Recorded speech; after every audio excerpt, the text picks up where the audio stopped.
Las noticias de hoy en Estados Unidos. Naufragio en California deja 3 muertos y 27 heridos. San Diego, 3 personas murieron y 27 más fueron hospitalizadas ayer, después de que una embarcación de madera zozobró y se despedazó durante una posible operación de tráfico de personas frente a las costas de San Diego. Salvavidas locales, la Guardia Costera y otras agencias respondieron alrededor de las 10:30 de la mañana a un reporte de un bote volcado cerca de la península de Point Loma, según el Departamento de Bomberos y Rescate de San Diego. Las cuadrillas sacaron del agua a 7 personas, incluyendo 3 que se habían ahogado, informó el teniente Rick Romero del Servicio de Salvavidas de San Diego. Una persona fue rescatada de un peñasco y otras 22 lograron llegar a la orilla por sí solas. Una vez que llegamos al lugar, el bote estaba prácticamente deshecho, dijo Romero. Las condiciones eran bastante difíciles, olas de 5 a 6 pies, viento frío. 27 personas en total fueron trasladadas a hospitales con lesiones de distintos grados, incluyendo hipotermia. La mayoría de ellas pudieron caminar sin ayuda hasta las ambulancias. Según las autoridades, el grupo viajaba hacinado a bordo de una embarcación de 12 metros, es decir, de 40 pies de eslora, con cabina, la cual era más larga de las típicas lanchas de madera utilizadas a menudo por los contrabandistas para traer personas ilegalmente a Estados Unidos desde México. Desde nuestra perspectiva, todo indica que se trataba de una lancha de traficantes. No hemos confirmado todavía la nacionalidad. Hubo un tiroteo en un casino en Wisconsin. Los líderes tribales en el noreste de Wisconsin estaban en shock ayer domingo, horas después de que un hombre disparó contra uno de sus casinos, matando a 2 personas e hiriendo a otra. Kevin Pollack, subjefe de policía del condado Brown, dijo que el tiroteo en el casino Oneida en Green Bay el sábado por la noche al parecer no fue al azar.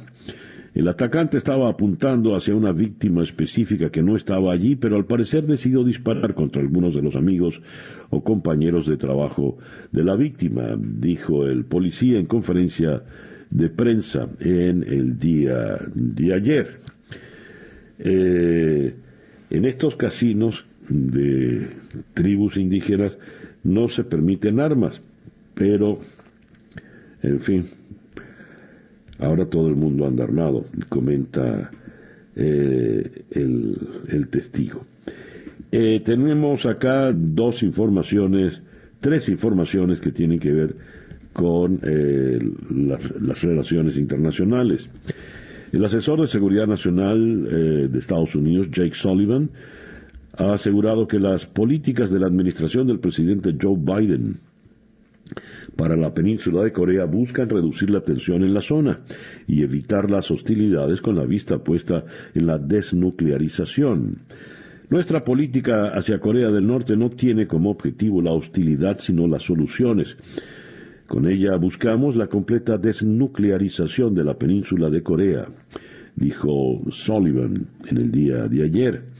Están preparados para comprometerse diplomáticamente y han afirmado que están abiertos a medidas prácticas que ayuden a avanzar para lograr dicho fin. Estos comentarios tienen lugar poco después de que las autoridades norcoreanas amenazaran a Estados Unidos con tomar represalias, después de que Biden se dirigiera al Congreso para hablar de la situación en la península de Corea. Así, el presidente indicó que trabajaría con sus aliados para abordar la situación a través de la diplomacia. Otra noticia que tiene que ver con relaciones exteriores: Antony Blinken, el secretario de Estado, ha alertado que las autoridades chinas están actuando con una mayor agresividad y represión en el plano internacional y nacional, respectivamente. Ayer, el jefe de la diplomacia de Estados Unidos matizó que el país ha sido testigo durante los últimos años de un aumento de la agresividad y la represión por parte de China. Esto es un hecho. En relación con el posible objetivo de Pekín, Blinken indicó que con el tiempo el gigante asiático espera convertirse en el país más dominante del mundo, algo que el propio gobierno chino cree que puede lograr. Y sobre una posible confrontación militar con China, Blinken aseveró que va contra los intereses de ambos países llegar a ese punto o pensar siquiera en avanzar en esa dirección. Tengo por acá la tercera noticia que tiene que ver con situación internacional. Estados Unidos e Irán se encuentran en negociaciones activas sobre la liberación de prisioneros, dijo ayer domingo una persona al tanto de las conversaciones, aunque Washington desmintió un informe de la televisión estatal iraní de que habían alcanzado acuerdos. El intercambio de prisioneros entre Estados Unidos e Irán no es algo infrecuente, y ambas naciones han intentado en años recientes lograr la liberación de detenidos. Pero cualquier movimiento entre los dos países es un tema particularmente delicado, en un momento en que el gobierno del presidente Biden intenta reanudar las negociaciones nucleares. Un pacto atómico alcanzado en el 2015 entre las dos naciones que incluía el intercambio de prisioneros. Regresando a siguiendo en el marco de las relaciones internacionales, ayer se cumplieron 10 años del asesinato de Osama Bin Laden y el presidente aprovechó para reafirmar su decisión de retirar todas las tropas estadounidenses de Afganistán. Seguimos a Bin Laden hasta las puertas del infierno y lo atrapamos, dijo Biden en un comunicado difundido por la Casa Blanca. Mantuvimos la promesa a todos los que perdieron a sus seres queridos el 11 de septiembre, que nunca olvidaríamos a los que habíamos perdido y que Estados Unidos nunca vacilaría en su compromiso de impedir otro ataque contra nuestra patria. Muy bien, se retiran las tropas americanas y ya la situación empieza a cambiar allá en Afganistán. Según leo hoy en la primera página del Washington Post, los talibanes extienden su control sobre los caminos. Hay nuevas alcabalas que empiezan a aparecer en lugares inesperados, mientras los Estados Unidos van saliendo del país. Cierro con esta información doméstica. La secretaria del Tesoro, la señora Janet Yellen, intentó apaciguar ayer domingo el temor a que los planes de inversión pública y de estímulo económico del presidente Biden puedan impulsar la inflación. Indicó que supervisarán con mucho cuidado la evolución de este indicador. Dijo la señora Yellen: no creo que la inflación sea un problema, pero si se convierte en un problema, tenemos herramientas para abordarlo. Dijo la señora Yellen ayer en Meet the Press. El reloj nos indica en este momento 7:17 de la mañana. Capicúa. Estas son las noticias de Venezuela. El sábado fue 1 de mayo, Día de los Trabajadores en Venezuela, y Nicolás Maduro aumentó el salario mínimo. Leo esto en La Voz de América. Yo quiero anunciarles hoy que el presidente Nicolás Maduro ha tomado decisiones con relación a los trabajadores y las trabajadoras de la patria, y vengo a anunciarles aquí que el día de hoy, a partir del 1 de mayo, entra en vigencia un incremento del salario mínimo a 7 millones de bolívares. Así lo dijo el ministro del Trabajo, Eduardo Piñate. Y remata: el 2021 es un año de despegue y una década de recuperación de la prosperidad de la patria, de la recuperación económica del país, y al frente de esta tarea están los trabajadores. También palabras para Piñate. A ver, 2021, año de despegue, de una década de recuperación de la prosperidad. Pero si es que tienen 21 años en el poder, y si quiere hablar de la recuperación de la prosperidad, entonces tendríamos que irnos a los años de la democracia. Pero en todo caso esto es un bla, bla, bla, porque cuando dice el presidente que ha aumentado el salario mínimo, el gobierno decretó en el Día del Trabajo el aumento, el ingreso mínimo mensual está en 10 millones de bolívares. Pero la moneda oficial equivale, según el cambio oficial, eso equivale a $3.50. Esos 10 millones se reducen a esa cifra tan escuálida, pues tan absolutamente ridícula. Y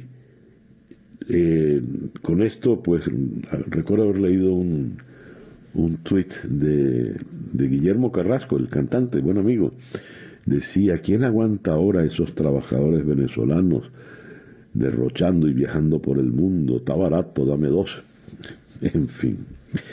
Hay noticia: hoy es el Día Internacional de la Libertad de Prensa y La Voz de América nos da un reportaje donde nos explican el terrible deterioro de la situación de la prensa en nuestro país. Existen zonas donde todavía se puede ejercer el periodismo, pero se van achicando, dice Alonso Moleiro, corresponsal de El País de Madrid. Y se citan acá los ataques directos que contra él ha lanzado Nicolás Maduro. Alex Vázquez, de la agencia Bloomberg, coincide en que la condición de la libertad de prensa en Venezuela se encuentra en un estado crítico y acorralada. Ejercer el periodismo en Venezuela es una profesión bastante complicada, dijo Gabriela González, corresponsal de la W Radio de Colombia. No solamente tiene que narrar los problemas que están padeciendo los ciudadanos, sino también los que tienes que vivir tú personalmente. Marianela Balbi, la directora ejecutiva de IPIS, explicó que en el contexto de la pandemia han visto que se profundizan unos rasgos que ya muchos hemos venido acumulando contra los medios. Esta situación se ha traducido en una imposición de un modelo de censura con consecuencias muy graves, porque entre una de ellas es el silencio en muchas zonas de Venezuela. En su informe de marzo, el informe anual de IPIS, con el título El virus de la censura, se registraron 636 violaciones a las garantías informativas. 325 personas fueron afectadas, 194 eran reporteros. También citan a Carlos Correa, el director ejecutivo de la ONG Espacio Público. Los patrones regresivos o restrictivos aumentaron en el contexto de la pandemia. Y tengo también por acá una información que nos llega desde España. Está publicada en la primera página del diario El Mundo, en Madrid. El éxodo de venezolanos a punto de superar el de la guerra siria. La crisis existente en el país latinoamericano ha provocado la huida de 5.6 millones de migrantes y refugiados. Ya pronto serán 6 millones de venezolanos en el exterior, en una situación francamente lamentable, terrible y sumamente difícil. Y aquí fuentes policiales confirman la fuga de 55 jóvenes de un centro de menores en Caracas. Un total de 55 jóvenes se fugaron ayer domingo de un centro de menores ubicado al sur de Caracas, resultando heridos varios de ellos por la reja de seguridad de las inmediaciones.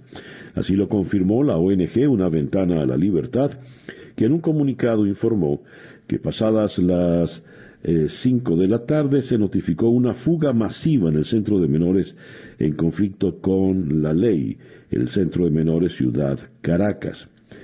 La información preliminar de la ONG apuntaba a que los internos abrieron un boquete en el edificio para fugarse y al lograr salir se refugiaron en el barrio 1 de Mayo. Son las 7:23 de la mañana. El editorial con César Miguel Rondón. En El País de Madrid publicaron en el día de ayer este reportaje desde Arauquita, en la frontera con Venezuela, y hay una fotografía que nos da una idea de ¿Qué separa a Arauquita de La Victoria en el estado Apure venezolano? Solo el río Arauca. El mismo del alma llanera. Yo nací en esta ribera del Arauca vibrador. Pues bien, no es en la ribera venezolana, sino en la ribera colombiana donde se escribe este maravilloso reportaje que firma Juan Diego Quesada. Voy a leerles algunos párrafos para que tengan una idea. Gabriel, venezolano treintañero, gafas redondas, camisa a cuadros, tiene aspecto de lo que es, un informático sereno y juicioso. Una vez al mes cruzaba en barca por un pequeño río de la selva hasta poner un pie en Colombia, donde compraba datos de Internet que después revendía a sus paisanos. Las antenitas colombianas llegan allá, te hacen el apaño. Cita textual. Su negocio estaba fuera del radar de los guerrilleros porque era chiquitico y a fin de cuentas comerciaba con algo que no se veía, que flotaba en el aire. Evitaba así los aranceles que estaban obligados a pagar los que transportan de orilla a orilla de un país a otro gallinas, azúcar o gasolina. En esos viajes de apenas unos minutos parecía más un turista o un diletante que un empresario. Pero para él, la presencia de hombres armados era connatural a la vida, como la fotosíntesis o la lluvia tropical. Por eso, cuando un militar venezolano le clavó el cañón de un fusil en las costillas y le preguntó si en su pueblo había guerrilleros, solo se le ocurrió una respuesta demasiado obvia. Toda la vida han estado acá. No llegó a decirla, porque se moría de miedo, pero lo pensó. Ese día, 25 de marzo, el ejército venezolano registró algunas casas del pueblo, entre ellas la suya. Los soldados entraban a las bravas, revolvían cajones, miraban debajo de las camas y revisaban los celulares en busca de pruebas que demostrasen que tipos como Gabriel, aparentemente inofensivos, eran insurgentes. El gobierno de Venezuela había iniciado 4 días antes, desde Caracas, la mayor operación militar del país en décadas para tratar de echar de su territorio a una facción disidente de las FARC, el grupo armado marxista y colombiano cuyo grueso se desmovilizó hace 5 años para iniciar un proceso de paz.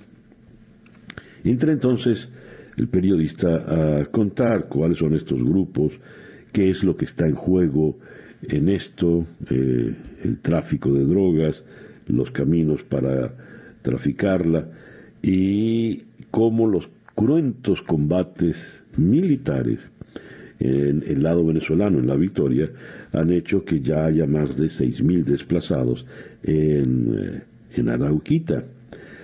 Y luego de esto, el reportaje cierra de esta manera. Con el ruido de artillería de fondo, Gabriel, el informático que cruzaba el río para comprar tarjetas con datos, vive ahora en un albergue al aire libre instalado en un colegio que lleva el nombre de Gabriel García Márquez. Dice, un día estaba vendiendo paquetes de conexión a internet y al siguiente tenía un fusil apuntándole en el abdomen. Los soldados buscaban en su casa, según recuerda textualmente, objetos de guerra y sujetos extraños. Gabriel les abrió todas las habitaciones de la vivienda. Los militares le repetían sin cesar que dijera la verdad, que confesara que trabajaba con los insurgentes. En un momento dado se quedó a solas con uno de ellos en un cuarto donde no podía verlos nadie. ¿Estás asustado?, le preguntó el soldado. Mucho, respondió Gabriel. A usted lo mato, me lo llevo y lo hago pasar por guerrillero.